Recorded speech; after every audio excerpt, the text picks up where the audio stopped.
Hello again, everybody. This time we are going to talk a little bit about finding sources for your paper.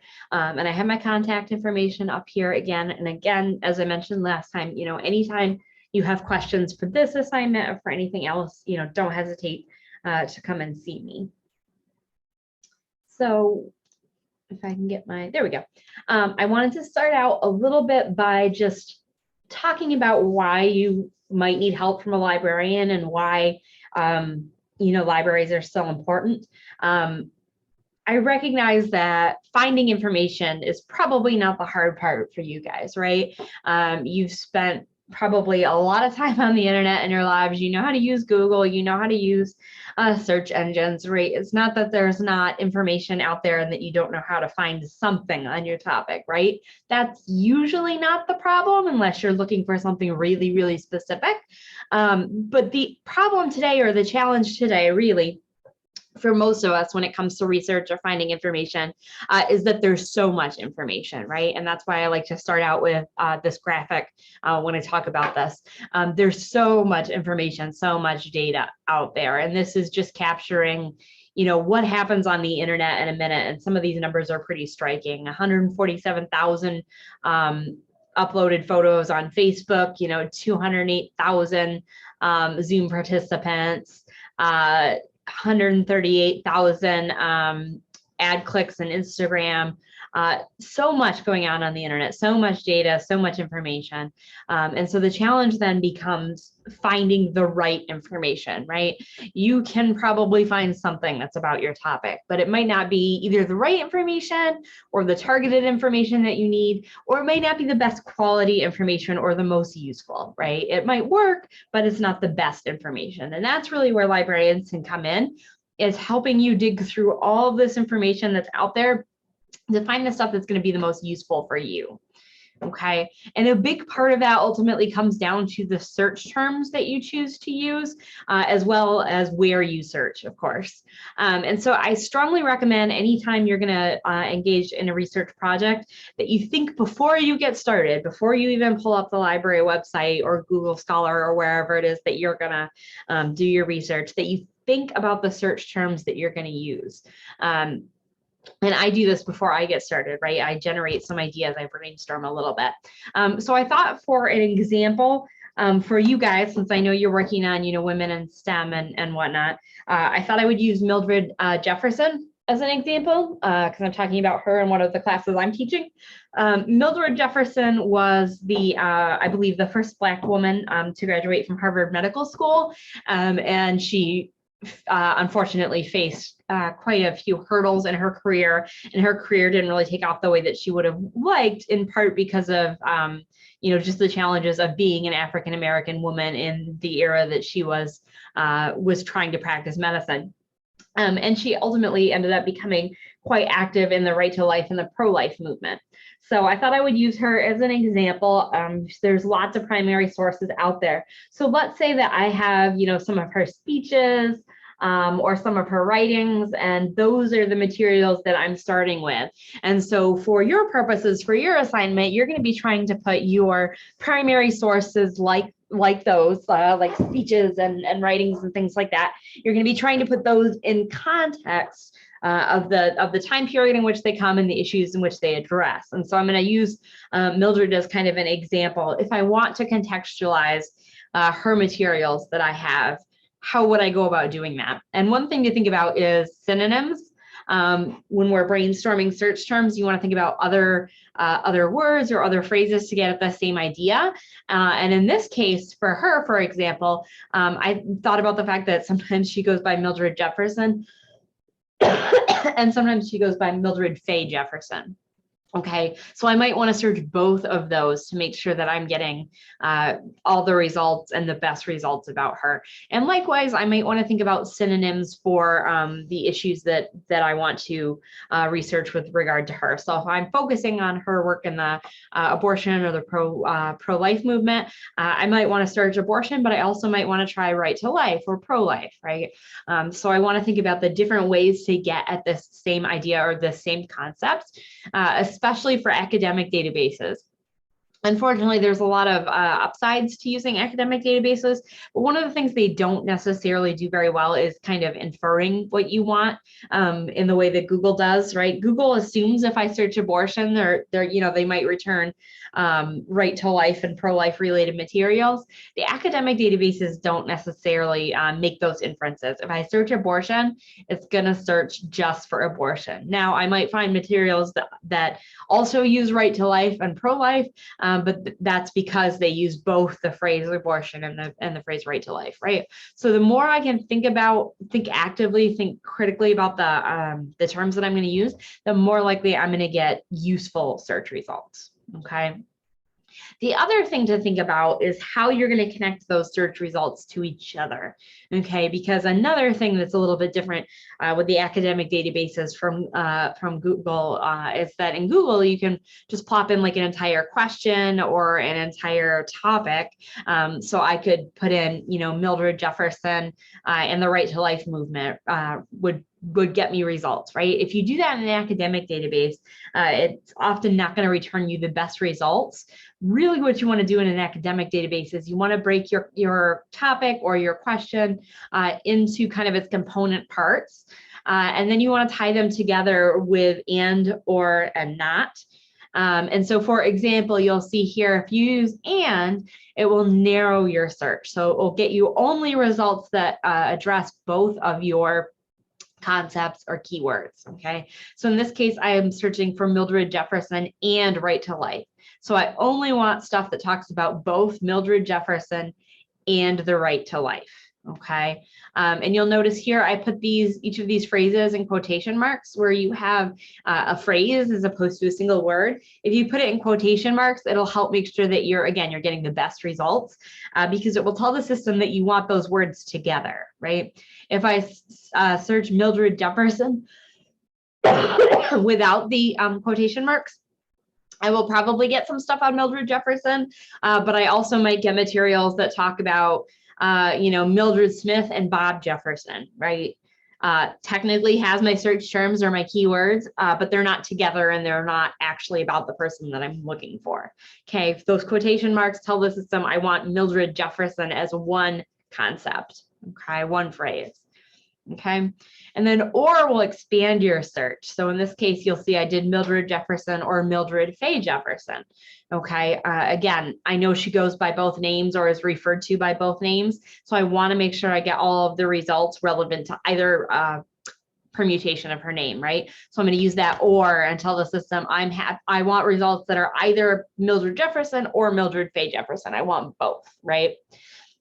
And then not will eliminate terms from your results or from your search, okay? So maybe I'm looking for material. I've got lots of stuff about Mildred Jefferson's work in the pro-life movement, but now I'm more interested in looking at stuff related to her actual medical practice. I could put in, Mildred Jefferson and medical or Mildred Jefferson and doctor or something like that. But another way to do it, and perhaps a more effective way to do it, is to say not pro-life, which is a way of telling the system, I want stuff about Mildred Jefferson that's not related to pro-life, okay? And so it'll eliminate those results that include pro-life right off the bat so that I don't have to look through all of them, okay? And if I combine that by telling it what I do and don't want, so I want Mildred Jefferson and medical, Mildred Jefferson and doctor, not pro-life, you can end up with like a really powerful, really strong, what we call these search strings that really tells the system a lot about what you are looking for, okay? The other thing I will say, and I can show you this in a minute, is to use filters, right? You're probably going to get a lot of results, especially when you first start out. And one way to narrow that down is to go back and be more specific in your searching, but filters can also help with that, okay? And it's all about trial and error, okay? Don't be afraid to try different search terms, different things until you get the materials that are going to be the best for your topic, okay? And this is also where librarians can really help. This is where you can come and see me and I can help you out with this, okay? This is what we're good at, is putting together these search strings, okay? So don't hesitate to reach out to us for this kind of assistance, but also don't, be afraid to try different things and try different search terms. If you didn't get what you wanted originally, try something different, right? And the other thing to think about is what to search. It doesn't have to necessarily be super literal to, your topic is Mildred Jefferson and, pro-life, right? It doesn't necessarily mean every single source has to be about Mildred Jefferson, especially for the kind of assignment that you guys are working on where you're trying to contextualize your materials. It doesn't always have to necessarily talk about the specific person, right? It could talk about the social context in which you're working. Okay, so you may need to think beyond, the search terms that you came up with on the last slide, right? What else is going on in society at that time that I might want to search, right? So maybe I want to search the women's movement, or I want to search women professionals or something like that. And again, it doesn't necessarily have to talk about Mildred, right? It could talk about other people in her field or other people engaged in the women's movement or whatever the case might be, right? What else is happening in the person's field at the time. So if I'm particularly interested in like her medical practice, if I happen to know, what she did, I know she wanted to be a surgeon. So maybe I would look for women surgeons during her era or something along those lines, right? That would be another way to get context to place what she's talking about, what she's saying, what her perspectives are within the broader context of her time, her profession, et cetera, right? And what else about the author's life might be relevant, right? If I know other things about her background and her story, are there other things that I might want to find context or parallels for, right? And those might be things that I want to search. So I don't have to stick to just searching for stuff specific to Mildred. I can look at other things that are going to have connections and parallels with Mildred that might flesh out my understanding of what's going on around her and also what might be motivating her, right? And then, of course, is there other data or information that I need, right? If I need a specific set of statistics, that might change what I'm going to search for, okay? So I thought I would show you just a little bit of what this kind of looks like. So if I bring over the library homepage, and the library homepage is clarkson.edu/library, I pretty much am always going to go to the advanced search unless I have a specific book, specific title in mind, then I would search from the homepage. But for your purposes, for the kind of material that you guys are working on, I would pretty much always go to the advanced search. And I would say this is true regardless of whether you're looking from our homepage search or if you're going into specific databases, same thing. Most of the databases are going to have an advanced search option. So pretty much just always look for that advanced search language, okay? And the reason for that is it gives you a lot more control over your searching. Okay. It gives you the ability to use those and, or, and not options like we were talking about a couple of minutes ago, okay? Next thing to keep in mind when you get to this advanced search page, which does have kind of a lot going on. So let's go through kind of your options here. The first thing you're going to want to think about is your search index here, which is kind of a fancy way of saying where is it actually searching? Is it searching the title or the author or somewhere else, right? Most of the time when you're first getting started, you probably want to change all of these to keyword because keyword is broader. It's searching a whole bunch of different places for your search terms, okay? Unless you were looking for specifically somebody as an author, so or something like that. So if I wanted to find stuff that Mildred Jefferson had written, then I might want to choose author. But if I'm looking for her as a subject, I would probably want to either use keyword or subject. And as I said, I would start with keyword, and we'll talk a little bit more about subjects in a little bit. And then I would put in my search terms. So if I want to use her as a search, I'm going to leave my and here. Remember that I'll tell the system I want both Mildred Jefferson and medical or doctor. And see, I'm using my or here to tell the system I want either medical or doctor. So right now I'm looking for Mildred Jefferson and medical, or Mildred Jefferson and doctor, right? And then I could use my not if I wanted to put in abortion, for example, okay? You can do some filtering here if you want. I typically search and then filter. But if you know that you have to have peer-reviewed articles, or you have to have same articles from the last 5 years or something like that, or you specifically are looking for a certain kind of format, you can do some of that filtering here, but I'm just going to search, see what we get. Okay, and I actually only got 2 results, so I definitely didn't need to do a lot of filtering. Okay, I'm going to do a broader search just to show you what the filters would look like. Okay, so if I do a broader search, and now, of course, I have way more results than I'm ever going to want to go through. If this happens to me, I could either go back and make my search more specific, or I can use some of the filters here. Okay, and the first thing that we can do is you'll see it defaults here on the left to held by libraries worldwide. And part of that is because we have an interlibrary loan program. So even if we don't have immediate access to something, we often can get it from another library. So we want you to see all of the options out there, right? We want you to know about other books and articles, even if we don't own them. Okay, we might be able to borrow them for you from another library. But if for some reason you really need something right this second, you can change it to Clarkson University Libraries, and it'll show you only what we own. Okay.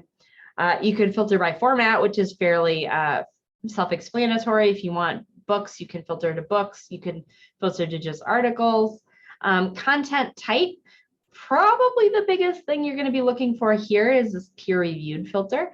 So if you're looking for peer-reviewed or you're required by your professor to find peer-reviewed materials, you can use that as a filter and it'll filter to only peer-reviewed materials. One thing to keep in mind is that we'll typically filter out books, even when there's scholarly books like this one from the University of California Press, they're typically not flagged as peer-reviewed. So if I pick peer-reviewed, I might lose this result. So if you're interested potentially in scholarly books, you may not want to use that peer-reviewed filter, okay? You can filter by publication year, either by last 5, last 10, or by a custom year range. So if you wanted to find say materials that was contemporary to your sources, you could filter for the year range that your sources appear. And you can also filter by subject. I suspect for you guys, since you're kind of already fairly targeted in what you're looking for, this subject filter won't be as useful. I usually suggest that when students are starting from a really broad topic like abortion and don't know which direction they want to go with it, I might suggest this as a, well, are you interested in the legal aspect or the medical aspect or the history, right? That might help you narrow it down a little bit. But I suspect you guys are probably far enough along and specific enough in your topics that this may not be as useful for you, but it is an option, okay? The other really important thing that I wanted to just show you, and I might actually do a search for Mildred Jefferson.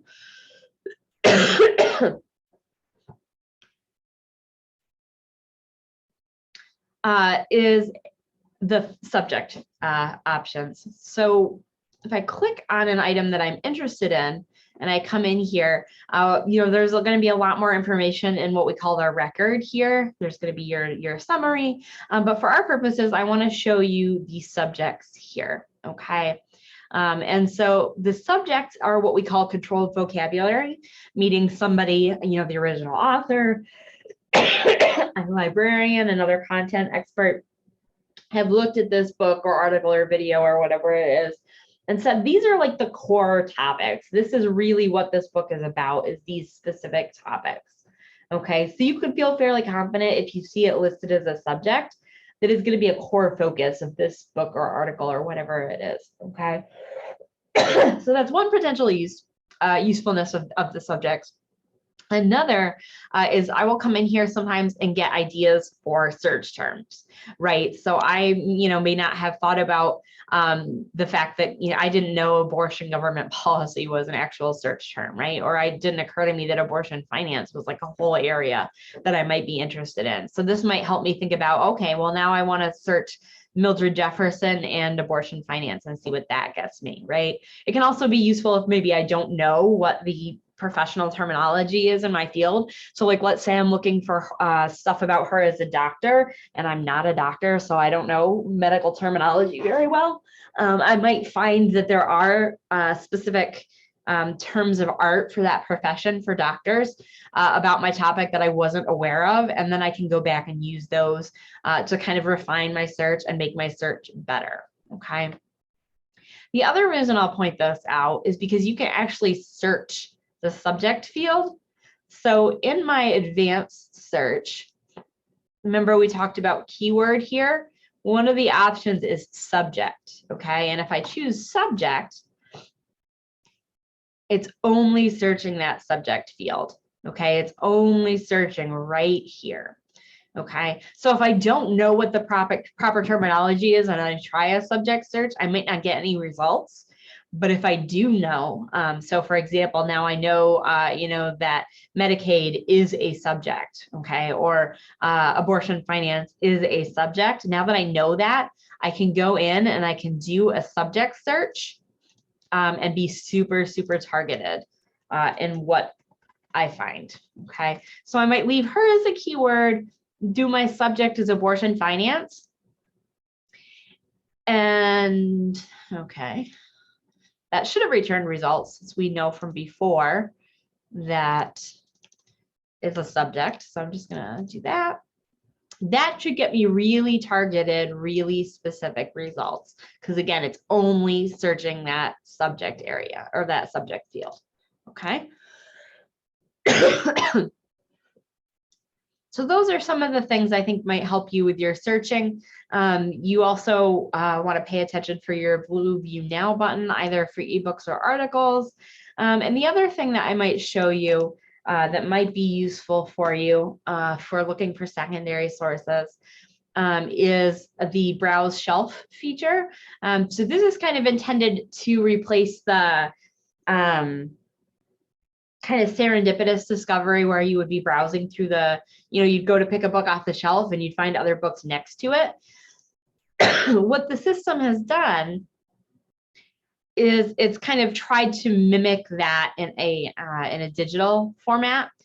So if I wanted this item in print, I can come in and I can ask at the front desk and have them pull this off the shelf for me.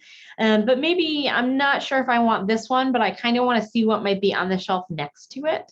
If I click in here and I scroll down, you'll see it has this browse the shelf feature. And what it's going to do, here's the book that I did find, but it's also going to show me what the other materials on the shelf next to it are. Okay, and they should often be on a similar topic, right? In this case, it looks like we're looking at legal materials in this area of the shelf, okay? So I can look and I can see there's going to be a lot more legal books in this area, and maybe some of those are relevant to me as well. And in the case of an ebook, again, I'll have this view ebook button, okay? So those are kind of some really quick overviews of some of the features that you might find useful in here. I will also, again, reiterate, not everything, is available right this second through Clarkson. Doesn't mean we can't get it though, okay? If you find a book or an article that you really want that we don't seem to have immediate access to, you can put in an interlibrary loan request and you'll do that through the page here. Instead of having a resource delivery request, it'll have a request item through interlibrary loan button. You'll click that and you'll be able to request the book or the article, and we'll see if we can get it for you from another library. Okay, so again, big things: use the advanced search, actively think about your search terms, and don't be afraid to go beyond your specific person or specific author, and think about the greater social context and how you might search that, right? Whether it be a topic that somebody's interested in, or a social context of what's going on in society at the time, right? Don't be afraid to think bigger picture when you're looking for that contextual information, okay? And then if nothing else, as I think I kind of touched on, don't be afraid to reach out to me and I can give you a hand. The other thing I thought I would tell you really quickly, for those of you that might live off campus or be doing some of your research off campus, is how to tie the library into Google Scholar. I know, a lot of students are big fans of Google Scholar, and I understand it's often a lot easier to use. But the disadvantage is that often, at least for the scholarly stuff, it's going to be behind paywalls, right? And so you need to see if it's something that we have access to through the library. And you can come into the library website and do another search for the title and see if you can find it that way. But the much easier way to do it is just to tie your Google Scholar into the library. And you can do that by clicking on the little drop-down menu and then Settings, Library Links, search for Clarkson University Libraries. Make sure this Clarkson University Libraries Find It at Clarkson U is checked, and then save it. And that will add this Find It at Clarkson U button. So now I can quickly see that we have this item, but I also, by clicking on it, can quickly access the full text, okay? So it saves you having to do a second search, okay? And so ultimately, again, biggest takeaway out of all of this is just to reach out if you need help, right? You can email me, you can come in and see me, you can set a calendar meeting on my calendar, either by just going through the Google Calendar interface and searching for me, or by going to calendly.com/Lisa Hoover, or you can pop into my office and see me. I'm in the glass-walled offices right across from the Starbucks, or you can email our general Ask a Librarian email, and either myself or one of my wonderful colleagues will respond to you and give you some assistance. Okay. So like I said, if you don't remember anything else I talked about, the most important thing is remembering that we are here to help you and to reach out to us if you have questions. Okay.